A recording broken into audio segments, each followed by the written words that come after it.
This week on the Bioneers, Revolution from the Heart of Nature. I'm just going to keep screaming and advocating as long as I can that we need to get off oil. The sooner, the better. I'm Neil Harvey. Join us for An Oil Spill Runs Through It, Corporate Power and the Sliming of American Democracy on the Bioneers, Revolution from the Heart of Nature.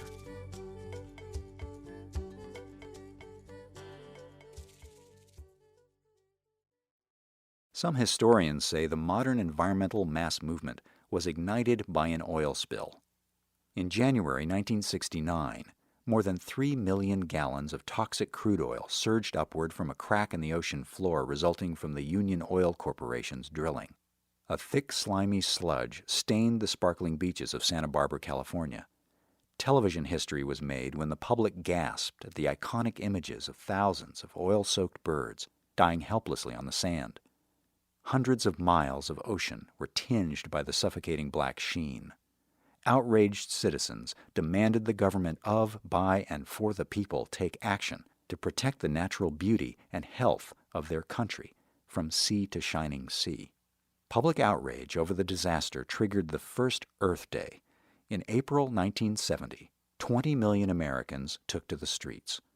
Congress responded by enacting the first federal environmental protections that aggressively restrained the juggernaut of environmental harms perpetrated by big business against our common heritage. Landmark big-ticket legislation passed overwhelmingly: the Clean Water Act, the Clean Air Act, the Wilderness Act, the Endangered Species Act. Soon, the Environmental Protection Agency was consummated. In the intervening decades, big oil and big business at large have fought relentlessly to roll back, undermine, and otherwise throttle any regulation, legislation, and government agencies designed to limit their unfettered profitability. On Earth Day 2010, fate came calling again. The massive British petroleum gash in the sea floor unleashed the worst oil cataclysm in American history. Can we really protect the environment and public health and well-being when the rules are written by those they're supposed to regulate? This is An Oil Spill Runs Through It, the Sliming of American Democracy, with human rights and constitutional attorneys Jeff Clements and John Bonifaz, with biologist and democracy advocate Riki. My name is Neil Harvey. I'll be your host.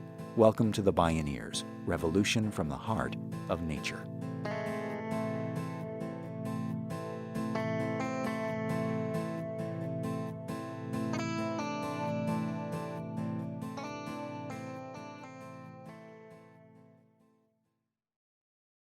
Carcasses all over the beaches. People would take walks at night. They would call me and say, my God, I just came across this dolphin carcass. My wife and I, we got surrounded. We were told, do not touch that carcass. And within 15 minutes, a white van pulled up. People ran out, grabbed the carcass, gone. I mean, who is in charge? That's what people started asking me. We thought it was America. How is it that BP can order us around? How is it that our own federal government is doing BP's bidding? What happened here? And I already had the answer because we'd already been through this with Exxon Valdez. An oil spill runs through corporate history. Oil has been called the original sin in American politics. In the face of potentially catastrophic fossil-fueled climate change, the political and ecological stakes couldn't be higher. Dr. Riki was an eyewitness to the effects of both the Exxon Valdez supertanker leak of 11 million gallons into Alaska's pristine Prince William Sound in 1989, and then the catastrophic consequences of the rupture of BP's Deepwater Horizon oil rig that spewed more than 200 million gallons into the Gulf of Mexico in 2010. Riki is a marine toxicologist, author, and commercial fisherman. For more than 20 years, she's sought justice for those devastated by the Exxon Valdez catastrophe. A national expert on oil spill impacts on ecosystems, people, and communities, she went to work in the Gulf region for 6 months straight during the disaster. She wanted to share what Alaskans had learned the hard way. She spoke at a recent Bioneers conference. I never thought I would say this, but the Exxon Valdez was so horrific for me. When I got down to the Gulf and saw what was going on down there, the Exxon Valdez was like a cakewalk compared to what is going on in the Gulf. So I actually when I could come up for air, I had to think about what happened. Why is it that it's not only BP screaming, hide the cameras, keep the people off the beach, but the federal government is also helping the U.S. Navy, the Coast Guard, dumb down the Americans' images that get released, dumb down the public's understanding. Oil is toxic. Dispersants are toxic. Why is EPA and NOAA, OSHA, federal agencies trying to say, oh, it's not that bad, it's not that toxic? I couldn't believe it. At least with Exxon Valdez, we had NOAA, the National Oceanographic and Atmospheric Administration, came out with studies that prove that oil causes long-term harm. And they studied it for 8 years.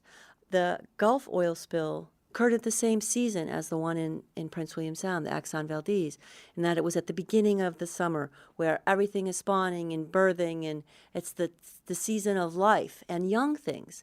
And oil and dispersant, they're more toxic, have a much greater impact on eggs, on embryos, larvae, juvenile, subadults than adults. So I'm anticipating that we're going to see probably holes in the ecosystem from the Gulf of Mexico disaster as well. After experiencing the devastation of the Exxon Valdez and BP oil spills firsthand, Riki Ott came to some clear conclusions. These were not accidents. They were predictable outcomes. It's not about protecting the public and the environment. It's really about protecting the corporate bottom line. And what played out in the Gulf was this incredible travesty where the people found out that the laws that protect worker safety, protect public health, have so many loopholes and exemptions in them that they literally could not prevent spill responders from getting sick.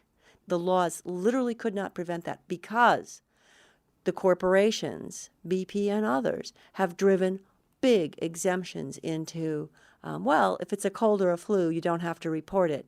Well, chemical illnesses, chemical poisoning mimic colds and flus. So the laws don't protect the public health. They don't protect worker safety.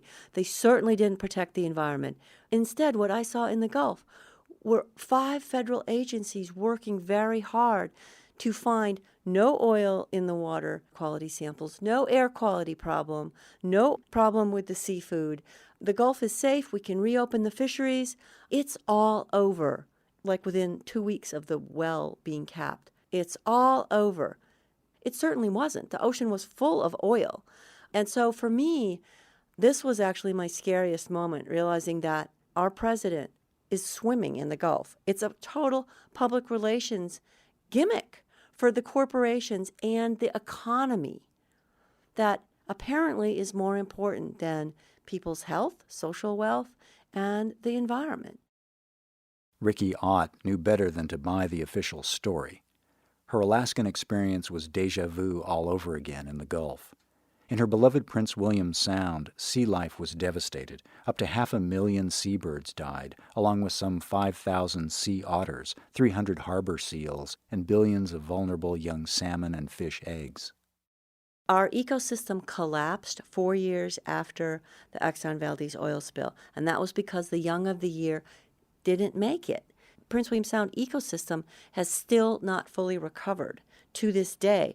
The herring population never recovered. The remnant population is not large enough to support the ecosystem needs and build up excess capacity where we can fish. So to this day, our fishery is closed indefinitely, and this means our fishermen are losing money on something that happened 23 years ago. The scientists have no idea, if ever, when the herring will recover. And the ecosystem is largely dependent on herring, so until the herring come back, the ecosystem will not come back to what it was pre-Exxon Valdez. Still today, that oil spill is a disaster in slow motion, impacting the environment and the economy. Dig down in the beach gravel, and you'll strike oil. Complex litigation dragged on for over 2 decades, and ExxonMobil won a war of attrition. 6,000 of the original 22,000 plaintiffs have died. In 1994, a jury awarded the plaintiffs $5 billion in punitive damages, equal to 1 year's worth of Exxon profits at that time. A U.S. appeals court cut the amount in half, whereupon the Supreme Court lowered the judgment to just over $500 million, 1/10 of the original award. BP used the same highly toxic Corexit dispersant products that Exxon did 20 years earlier. However, BP used much more. The Gulf is a massive medical experiment. Dr. Ott and other health professionals have already observed adverse health outcomes in the Gulf, including human deaths. The reason that I've invested a whole year of my time in the Gulf is I think this is it. I think we are running out of a window of time to make a graceful transition to our next energy source and to the cultures of the future. And I am still hoping that this Gulf disaster will be the turning point for America and that people will see that it's not okay for people to get sick like this. It's not okay to totally crash ecosystems like this. We have to count the planet, the environment, our health, people's health, our well-being as higher up on the totem pole than the economy. And we need to build an economy that's going to create well-being, that's going to create and sustain a healthy environment.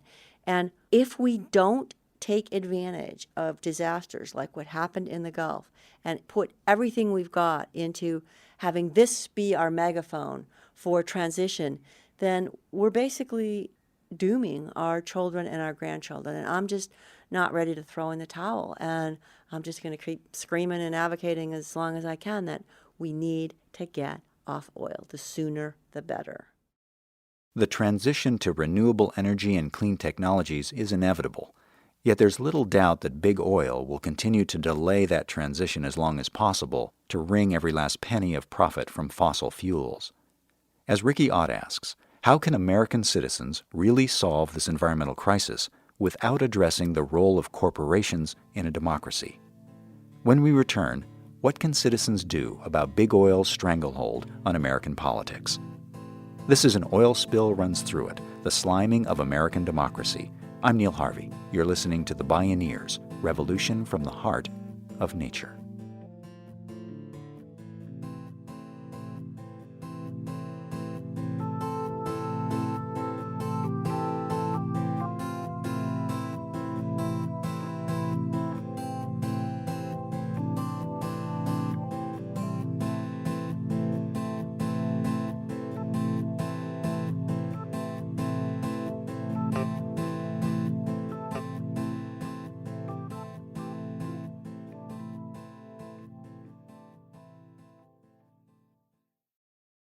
Bioneers Radio is made possible in part by John Masters Organics. Feel good about looking good.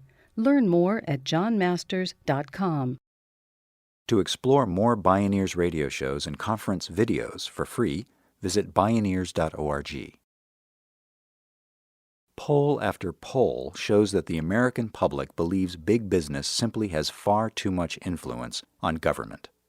Kevin Phillips, author of the book Wealth and Democracy, finds that despite free market laissez-faire rhetoric, great wealth accumulation is made through the manipulation of the political system and government policies. Citizens of all political persuasions are seeing that big corporations today have more power and now more rights than people do. Nobody, no matter whether you're Republican, Democrat, Independent, Green, Libertarian, thinks that our government is responsive at the moment, and virtually everybody knows it's because it's been subverted and taken over by corporate interests. Jeff Clements has worked for more than 20 years as a New England attorney and has served in government, most recently in the Massachusetts Attorney General's office, where he was chief of the Public Protection Bureau.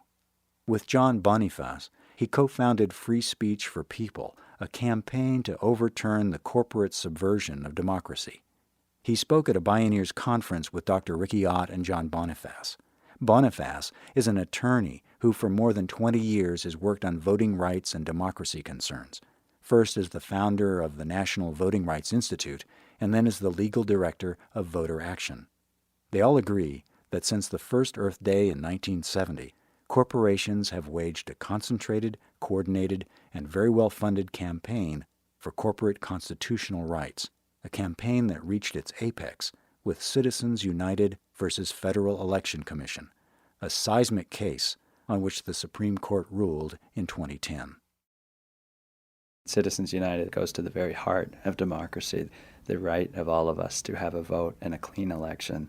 And as we've seen in past elections since Citizens United, we no longer have a real shot at having a fair voice, a fair vote.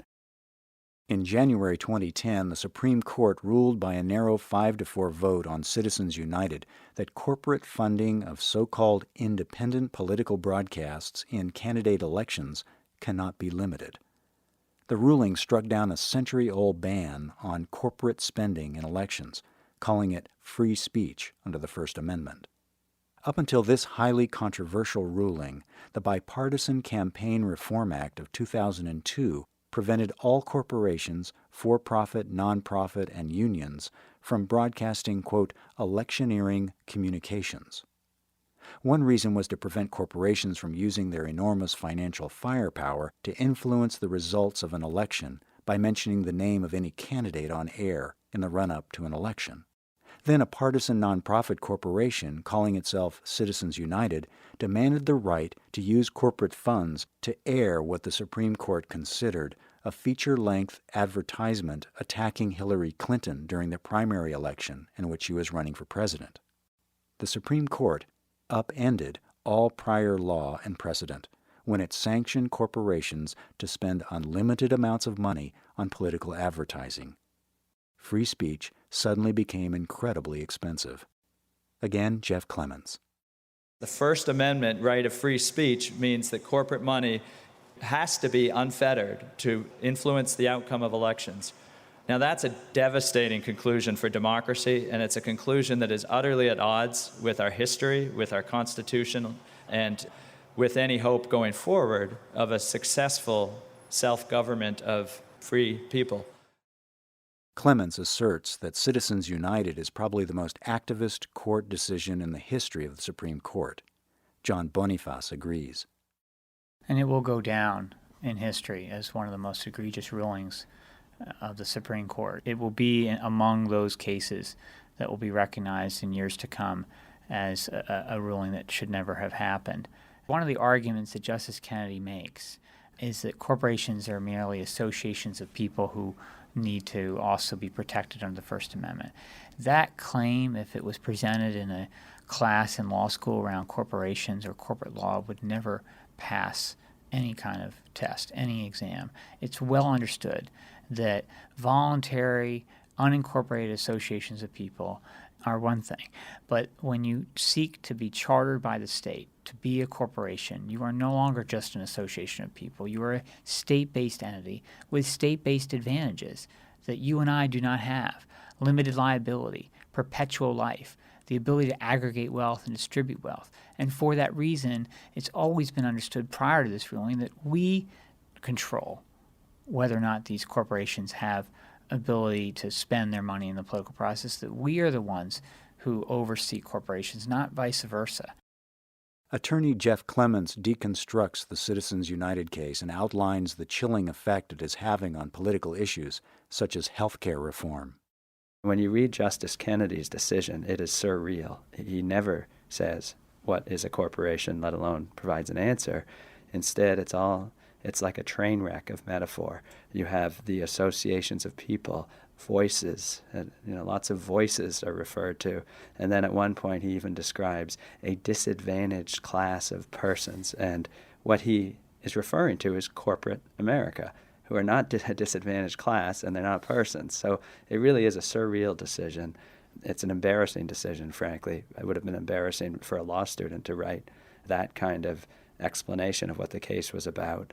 And despite that, Chief Justice Roberts, Justice Scalia, Justice Alito, Justice Thomas all decided to join that decision. I have heard others describe it as Bush versus Gore on steroids, because that was one election. This is the future of our democracy in every election.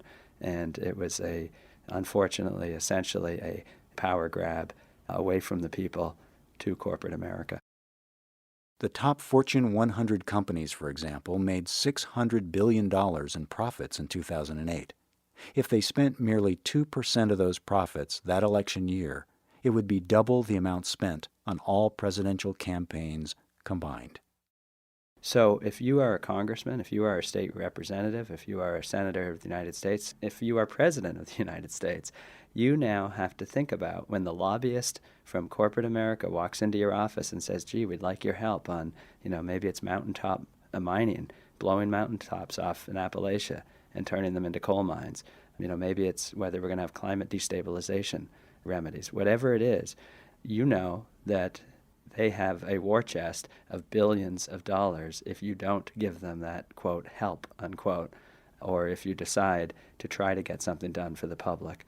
And it may be that people just don't have the ability to say no or to say yes to the people. They might just lay low and not do anything. They might just choose to sit that one out. And unfortunately, if they do stand up for the people, they probably won't be there after the next election. And they know that, and the Chamber of Commerce and corporate America knows that. So often they don't even need to spend the money. They just hint at what might happen if they don't go along. Jeff Clements says it is the global corporations that are of most concern to those seeking to maintain the free and fair political process promised in the Constitution of the United States. The real concern, of course, isn't the mom and pop store that incorporated or the small business that incorporated. The real concern is the Fortune 100, the biggest corporations in the world, and they aren't really American corporations anymore. These are global corporations. So, we shouldn't be misled into thinking that even if we can ban, quote unquote, foreign money in elections, that somehow we've solved the problem. So that's why we have to keep our eye on the ball. It's not just that they're foreign, it's not just that they're undisclosed, it's that corporations are not people. They're the ones we're concerned about in our elections and are taking over our government, are global entities. Recent polls show that 80% of Americans agree with the dissenting opinion of Justice Stevens in the Citizens United case. Corporations are not people and do not deserve the same rights as individual citizens. John Bonifaz, Jeff Clements, and Riki point to a growing citizen movement, including a campaign to add a 28th Amendment to the Constitution. It would reverse Citizens United, reaffirm that free speech is for people, and deny that corporate money is speech under the First Amendment right. They remind us that although this battle will not easily be won, popular movements have amended the Constitution 27 times before. John Bonifaz. So here's how you can get involved. We want to see local organizing committees all across this country that are engaged in fighting for this, to get resolutions passed at the local and state level, to hold house parties, town hall meetings, teach-ins on the campuses, to get people further engaged in understanding what has happened via not just this ruling, but the corporate rights doctrine that's overtaking our democracy and our self-government. And we also want to push back in the courts to advance the arguments that the Supreme Court got it wrong and to find those dissenting voices within the courts. We think an amendment campaign is critical to having that environment created that enables that pushback in the courts. We've got to have this overarching piece of an amendment campaign that says we the people must rule, not we the corporations. I would also just say that, the ballot initiative process needs to be used in those states where it's available to push forward the call for an amendment. And finally, the targeting of key states for initial victories to demonstrate to the rest of the country that we can do this, that we have done this before. Jeff Clements. It has started a firestorm around the country, and that's what's exciting, that's what's good. This is a critical issue. We can't get any of the things we need to get done without getting corporate power under control. It's now in every state, every political persuasion. So that tells us something. That tells us we have a historic opportunity to seize the advantage. Riki. And so at some point, the American public, we have to pay attention to not only the game that we play through Congress, through electing and passing laws, but also who writes the rules to the game. And that increasingly, ever more, has become the Supreme Court itself. And the rules of the game are changing in a direction that we kind of got blindsided by. And the only course correction for this is to come back, not through Congress, because This is now supreme law of the land, says the Supreme Court, but really to amend the supreme law of the land through the Constitution and say, no, Supreme Court is wrong. We, the people, actually have the power to do this. It's a matter of us believing we have this power and then acting on that power.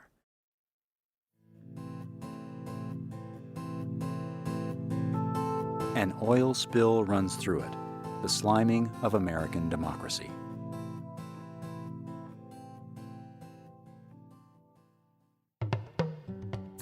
Many more Bioneers radio programs and conference videos are available online for free at bioneers.org, where you can also find out how to attend the annual Bioneers Conference and local Bioneers satellite conferences near you. Bioneers' voices are heard more widely with your support. Join by visiting bioneers.org or call 1-877-BIONEER. The Bioneers, Revolution from the Heart of Nature is a production of Collective Heritage Institute. Executive producer, Kenny Ausubel. Written by Catherine Stifter and Kenny Ausubel.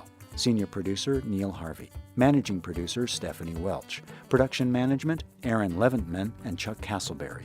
Station relations by Creative PR. Distribution is by WFMT Radio Network. Original recordings provided by Focus Audio Visual. Interview recording engineer, Jeff Westman. Our theme music is taken from the album Journey Between by Baka Beyond and used by permission of Hannibal Records, a Rykodisc label. Additional music was made available by Manifest Spirit Music at manifestspirit.com. For more music information, please visit bioneers.org. The opinions expressed in the Bioneers Revolution from the Heart of Nature radio series are those of the presenters and are not necessarily those of Collective Heritage Institute, the underwriters, or this radio station. My name is Neil Harvey. Thank you for listening. I invite you to join the Bioneers in inspiring a shift to live on Earth in ways that honor the web of life, each other, and future generations. This is program number 1111.